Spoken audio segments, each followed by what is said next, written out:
Pamilya Gregorio, nakamtan na raw ang hustisya matapos mahatulan ang dating pulis na pumaslang sa kanilang mag-ina. Naritong report.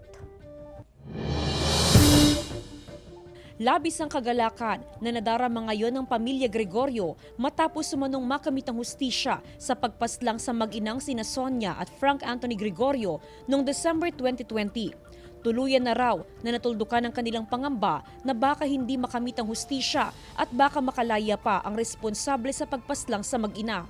Natuwa po dahil na na-examine ng hustisya, talagang pati mga anak ko, yun, natuwa. Para sa Pamilya Gregorio, napatawad na raw nila si dating Police Sergeant Janelle Nuesca na pumatay sa mag-inang Gregorio pero kailangan daw niyang pagbayaran ng krimen na nagawa.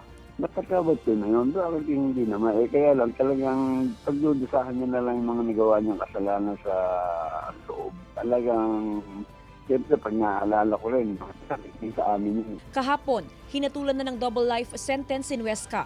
Pinatawan siya ng reklusyon perpetua at pinagbabayad ng danyos na halos 1 milyong piso. Naglabas naman ng opisyal na pahayag si PNP Chief Police General Guillermo Eleazar.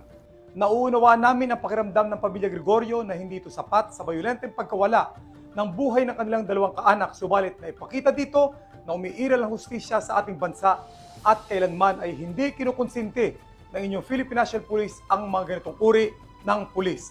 Matatanda ang Desyembre noong nakaraang taon nang mag-viral sa social media ang video na kuha sa aktual na pamamaril ni Nuesca sa mag-inang Gregorio sa Panikitarlac. Kasama si Wilson C., Jasmine Gabriel-Galban, Balitang Amianan.